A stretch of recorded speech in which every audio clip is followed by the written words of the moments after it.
antiblackness.com to check it out. Go and subscribe. Get your popcorn ready for December 7th. You can also join the launch party, which will be held live through Zoom. See you there.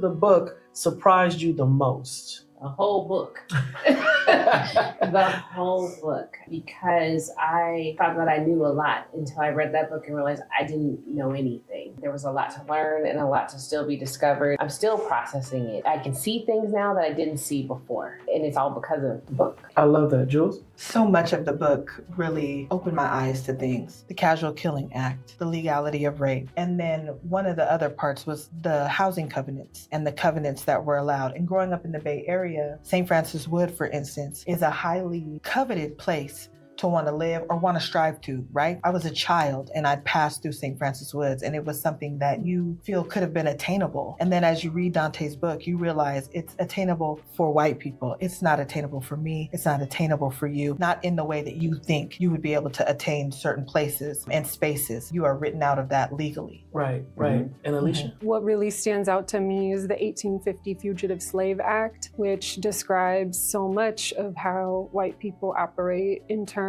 of that act deputizing all white Americans to serve as white racial police against African Americans, whether they're freed or enslaved, and getting incentivized by bounties, by slave auctions to surveil and police and criminalize Black people, and how that persists today, the obsession with it. We're free. We're not on plantations. We're not indentured servants. Well, that's We're unfortunate. not slaves. Yeah, I know. Yeah. That's such an unfortunate mindset. Again, it's rooted in low standards too, because your starting point, as it pertains to Black people and freedom, is one where people are bound, shackled in chains, being subjected to rape and pedophilia, and stuck on agricultural plantations. And so we don't necessarily consider, for example, the public health institution or, my job at Google or my job as an attorney at this law firm. We don't consider these corporation plantations where white people have benefited for centuries, and yet we still are subjects of servitude in a system that's based on feudalism. So therefore we have developed false impressions, I guess I would say, and low standards and low expectations around how we define and deal with freedom.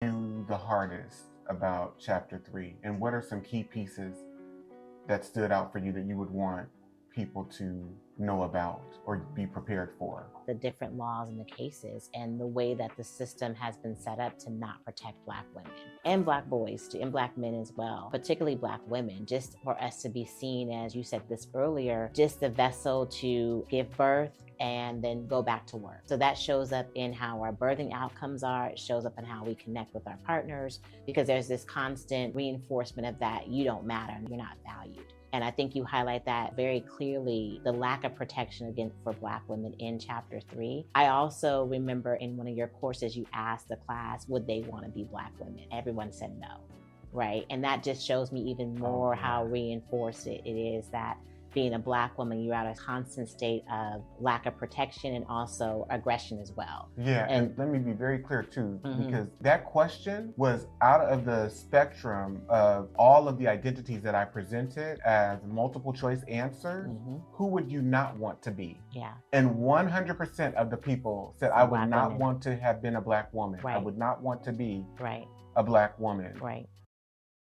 I am so excited to announce that the Docuseries is now available for pre-orders. Go to DanteKing.com or to DiagnosingWhiteness and Antiblackness.com to check it out. Go and subscribe. Get your popcorn ready for December 7th. You can also join the launch party, which will be held live through Zoom. See you there.